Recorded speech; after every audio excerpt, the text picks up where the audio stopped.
Morning friends. In this video we have to learn chapter number 9 environmental management. या व्हिडिओमध्ये आपल्याला learn करायचं आहे weather and climate, meteorology, solid waste management and disaster management. या आपल्याला environmental मॅनेजमेंटमध्ये शिकायचं आहे. सो फर्स्ट क्वेश्चन याला कॅन यू टेल मधला आहे, रिकॉलमधला आहे.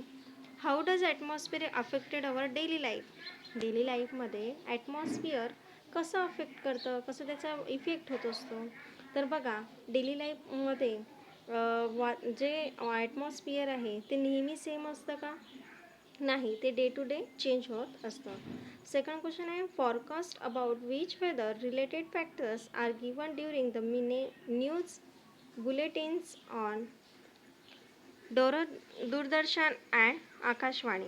मग आपण वेदरच्या रिलेटेड फॅक्टर्स म्हणजे जे वातावरण आहे त्याच्याशी रिलेटेड आपण डेली लाईफ न्यूजवरती बघत असतो की कुठे पाऊस पडला, कुठे थंड आहे, ते कुठे बर्फच पडला, तर कुठे ह्युमिडिटी म्हणजे खूप प्रकार याच्यामध्ये दमट वातावरण आहे. या पद्धतीने आपल्याला न्यूजपेपरवरती किंवा दूरदर्शन आकाशवाणीवरती न्यूज मिळत असतात. Weather and climate. मग वेदर अँड क्लायमेट काय आहे? तर वेदर हा वेगळा आहे आणि क्लायमेट हा वेगळा आहे. वेदर काय आहे तर बघा, atmospheric condition at specific time at particular place are referred to as weather. म्हणजे वेदर काय आहे की थोडा वेळ हा असतो, पुन्हा चेंज होत असतो. जसं की आपण जर बघितलं की आता आपलं मुक्ताईनगर आहे, तर मुक्ताईनगरमध्ये वातावरण कसं आहे, थोडं हॉट. जळगाव जिल्हा घेतला तर जळगाव कसं आहे, हॉट प्लेसमध्ये आहे, म्हणजे त्याच्यामध्ये उष्णता भरपूर आहे. जर आपण मुंबई बघितलं तर मुंबईमध्ये दमट वातावरण असतं. पुणा जर बघितलं तर नाशिक बघितलं तर थंड वातावरण, त्यामध्ये कोल्ड वातावरण असतं. म्हणजे हे काय आहे, वेदर आहे, हे चेंजेस होत असतं, वारंवार चेंजेस होत असतं. ओके. आणि क्लायमेट म्हणजे काय तर बघा, क्लायमेट कसं असतं की आपण क्लायमेट म्हटलं तर रेनी सीझन येतं, त्याच्यामध्ये विंटर येतो, देन समर येतो, किंवा हे असे ऋतू येत असतात. 6 ऋतू याच्यामध्ये, 8 ऋतू याच्यामध्ये येत असतात. हे काही ड्युरेशन म्हणजे कालावधीने चेंजेस होत असतात, ते नेहमी चेंज होत नाही, म्हणून त्याला क्लायमेट म्हणायचं. Okay, understand student.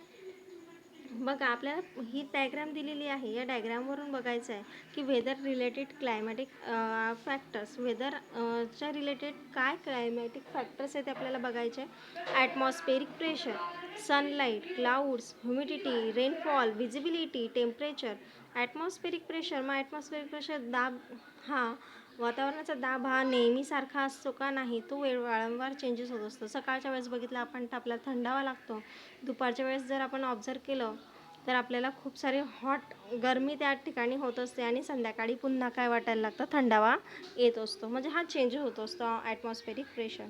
सनलाईट, सूर्यप्रकाशसुद्धा सकाळच्या वेळेस कोवळा असतो, दुपारच्या वेळेस गरम असतो, आणि संध्याकाळी नसतोच, माहिती आहे तुम्हाला. क्लाउड्स, ढग, हे सुद्धा तसंच.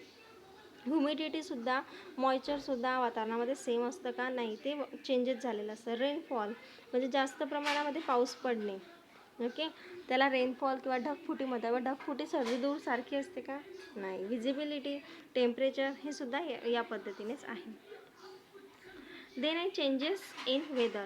Climate does not change continuously. Climate is that which remains constant in region for a long duration. Thus we see that weather is related to specific location and specific time, whereas climate is related to longer duration and longer area. Changes in the weather may occur for short period of time, whereas changes in the climate take place slowly over the much long duration. बघा, climate in weather म्हणजे तापमान, ह्याच्यामध्येच आपल्याला कसं बघायचं आहे की क्लायमेटमध्येच weather कसा असतो, तर climate does not change continuously. Climate का होत असतो, नेहमी चेंज होतो का? नाही, तो एका लाँग ड्युरेशनमध्ये. म्हणजे जसं आपण बघितलं की उन्हाळा जर घेतला तर फॉर एक्झाम्पल उन्हाळा हा 4 महिने राहत असतो. हिवाळा घेतला तर हिवाळासुद्धा 4 महिने. तर सुरुवातीला तो कसा असतो, थोडा थंडा होत असतो. मग जसं दिवस छोटा व्हायला लागला तसं थंडावा म्हणजे हिवाळा हा वाढत असतो, हे आपण बघितलेलं आहे, आणि ते ऑब्झर्वसुद्धा तुम्ही करत असतात. Okay. Then climates plays a very important role in our day to day life. influence our basic needs like food, clothing, and shelter, as well as our occupation. Climate is especially important for an agrarian country like India. Various climate factors like direction and speed of wind, temperature, atmospheric pressure, etc. are considered duration construction of runway, seaport, hug bridges, and skyscrapers. मग climate जे हे change होत असतं day to day life, मग त्याच्यापासून आपल्या म्हणजे तो खूप मोठा रोल आहे आपल्या दैनंदिन जीवनामध्ये. जसं की क्लायमेट जर चेंज नाही झालं तर प्रत्येक सीझनला आपण प्रत्येक आयटम आपल्याला खायला मिळणार आहे का? नाही. म्हणजे आपल्याला प्रत्येक फूड हे खायला मिळणार नाही. जसं की आता तुम्ही बघतात की उन्हाळ्यामध्ये आंबे येत असतात, हिवाळ्यामध्ये हिवाळ्याच्या स्टार्टिंगला सीताफळ वगैरे येत असतात. मग हे आपल्याला खायला मिळतील का? नाही. हे चेंजेस नाही झाले तर आपल्याला मिळणार नाही. किंवा क्लोथिंग आणि जर बघितलं आपण तर आपल्याला उन्हाळ्यामध्ये आपण व्हाईट कपडे घालतो, कारण का ऊन त्याच्याने लागत नाही. हिवाळ्यामध्ये आपण स्वेटर वगैरे जास्त जाड प्रमाणामध्ये आपण घालत असतो, म्हणजे थंडावा आपल्याला लागू नये म्हणून. या अशा पद्धतीने हे नेहमी चेंज होत असतं. Okay. Use your brain power. Which factors are affected favourably unfavourably by climate? What must we do to minimise this effect? मग आपल्या डे टू डे लाईफमध्ये मग आपल्या डे टू डे लाईफमध्ये आपल्यामध्ये आपलं तुमचं फेवरेट क्लायमेट आहे, कोणतं नाही आहे, ही लिस्ट तुम्हाला बनवायची. Think and discuss. Human progress is related to a conductive climate and geography. मग ह्युमन प्रोग्रेस जे आहे ही कशावर रिलेटेड आहे तर क्लायमेट बघा, क्लायमेट आणि जॉग्राफी याच्यावरती डिपेंड्स, म्हणजे त्याच्याशी रिलेटेड आहे. Human beings have designed a time schedules for their lives based upon centuries of climatic experience. आणि ह्युमन बिंग जे आहे ते डिझाईन करत असा शेड्यूल जो आहे त्यांचा बनवलेला असतो. जसं की उन्हाळ्याच्या बघा तिथलं स्कूल जरी बघितली आपण, फॉर एक्झाम्पल स्कूल, ते स्कूल जे आहे ते उन्हाळ्याच्या पिरियडमध्ये आपली स्कूल कमी झालेली असते, म्हणजे सुट्ट्याच जनरली असतात त्या मे महिन्यामध्ये. हिवाळ्यामध्ये आपली स्कूलचा 1/2 1 हवर कमी केलेला असतो स्टार्टिंगचा, कारण जेणेकरून आपल्याला त्या क्लायमेटचा इफेक्ट आपल्यावर शरीरावरती होऊ नये म्हणून. Scientist find it necessary to study climates in view of its effect on agriculture production. मग सायंटिस्टसुद्धा त्यांचे जे स्टडी करत असतात ते करत असतात, जसं की जमिनीवरती ॲग्रिकल्चर प्रोडक्शन जे आहे त्याच्यावरती. जसं की ॲग्रिकल्चर प्रोडक्शन काय झालं तर आपण शेतामध्ये उत्पन्न घेत असतो, त्याच्यावरती सायंटिस्ट शोध लावत असतात ते क्लायमेटचा, की या क्लायमेटमध्ये याच्यावरती काय इफेक्ट होणार आहे. A special day, 23rd March is observed as World Meteorological Day.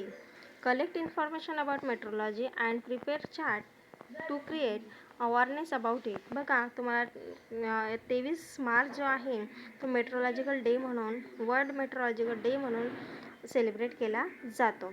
मग तुम्हाला याच्यावरती माहिती नेटवरती सर्च करायची आहे. Importance of weather in living world. Daily weather as also long-term climatic conditions influence human lifestyle directly or indirectly. Land, water bodies, plants, and animals collectively form the natural environmental on Earth. Thus, this environmental is responsible for development of organism.